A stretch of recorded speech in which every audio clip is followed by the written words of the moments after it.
Hello મિત્રો, તો આજે આપણે આ વિડીયોમાં માહિતી મેળવવાના છીએ કે ટાટ ભરતી માધ્યમિક અને ઉચ્ચતર માધ્યમિકમાં ડોક્યુમેન્ટ વેરિફિકેશનની પ્રક્રિયા છે તે પૂર્ણ થઈ ગઈ છે અને ઘણા બધા મિત્રોને ક્વેરી આવી હતી અને એક ઘણી બધી કોમન ક્વેરી હતી કે જાણે નામમાં થોડો ઘણો માતાના નામમાં અટક લખેલી હોય, ફોર્મમાં તમે અટક ના લખી હોય અથવા તો ફોર્મમાં અટક લખી હોય, તો એવી ક્વેરીઓ કોમન હતી. પછી બીજા નંબરમાં આપણે કહીએ તો ટાટ પરીક્ષા લેવાય ત્યારે તમે જનરલમાં ભરેલું હોય ફોર્મ, અને જ્યારે આ ભરતીના તમે ફોર્મ ભરેલા ટાટ ભરતી માટે, તો ત્યારે તમે છે તે તમારે જે તે કેટેગરી હોય તેમાં ભરેલું હોય તો એના માટે પણ ક્વેરીમાં ક્વેરી આવી છે એવું મતલબ નોંધ છે તે કરેલું હતું.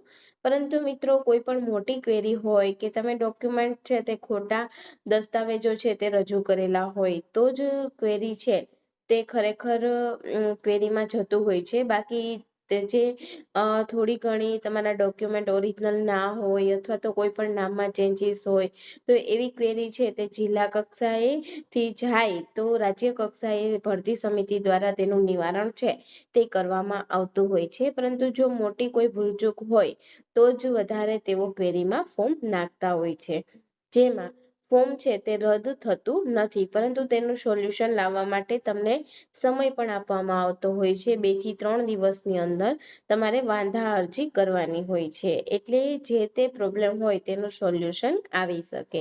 અને તમે જ્યારે જિલ્લા પસંદગીએ જાઓ, જિલ્લા જ્યારે ડોક્યુમેન્ટ ચકાસણી માટે જાઓ છો ત્યારે તમને ખબર હોય છે કે મારા કયા ડોક્યુમેન્ટ માટે થઈ અને ક્વેરી છે તે આવેલી છે.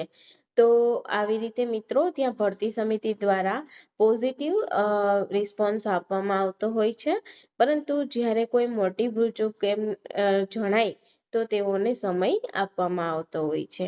ઘણીવાર એવું પણ બનતું હોય છે કે ઘણા બધા મિત્રોને પ્રોવિઝનલ ડિગ્રી સર્ટિફિકેટ હોય અને જે ફાઇનલ જે ડિગ્રી સર્ટિફિકેટ છે તે નથી આવેલું હોતું, તો એના માટે પણ અહીંયાથી જિલ્લા કક્ષાએથી નોંધ કરતા હોય છે. પરંતુ ત્યાં રાજ્ય કક્ષાએ તે મેટર કરતું હોતું નથી, કેમ કે જે કોઈ પણ ખોટા દસ્તાવેજ હોય અથવા તો કોઈ પણ ખોટી ડિગ્રી હોય અથવા તો કોઈ પણ એવું બનાવટી દસ્તાવેજ હોય તો એના માટે વધારે તેઓ ભાર આપતા હોય છે. બાકી જે આટલી નિવારણ પોઝિટિવ રિસ્પોન્સ આપી અને જે નાની જે ક્વેરીઓ હોય છે કે જે થોડી ઘણી નામમાં ચેન્જીસ હોય આ તે, તો એના માટે પણ સુધારાને અવકાશ હોય છે અને સમય પણ વાંધા અરજી માટે આપવામાં આવતો હોય છે.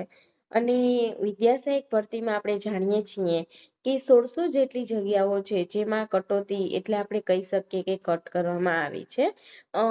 જે કચ્છ જિલ્લાની જે ભરતી છે સ્પેશિયલ એ, અને જે આપણે વિદ્યા સહાયક ભરતી આટલી કરવામાં આવશે એ જે આંકડો આપવામાં આવ્યો હતો તે બંનેનો સરવાળો કરીએ તો 1600 જેટલી જગ્યાઓ છે જે કાપવામાં આવી છે. તો એના માટે પણ ઉમેદવારોએ રજૂઆતો કરેલી છે, આંદોલન કરવા માટે ચીમકી પણ આપેલી છે. તો હવે જોવાનું રહ્યું કે ખરેખર તે પ્રમાણે ભરતી થાય છે કે શું. અને ભાષાની જગ્યા આપણે જાણીએ છીએ કે 500ની આજુબાજુ આવવાની છે વિદ્યા સહાયક ભરતીમાં, તો તે વધશે કે શું? ઘણા બધા ભાષાના મિત્રો છે તેને પ્રશ્ન ઉપસ્થિત થતો હોય છે. તો મિત્રો, હવે જ્યારે ફાઇનલી થોડા દિવસોની અંદર આ મહિનાના એન્ડિંગ સુધીમાં ફાઇનલ મેરિટ લિસ્ટ અને સાથે સાથે એવું કહી શકાય કે જગ્યાઓનું લિસ્ટ પણ આવી જશે, એટલે ફાઇનલી ખબર પડી જશે. તો મિત્રો, આ વાત હતી જેના વિશે મેં તમને લોકોને માહિતી આપી. અમારો વિડીયો ગમ્યો હોય તો જરૂરથી એકવાર લાઈક અને શેર કરજો. Thank you.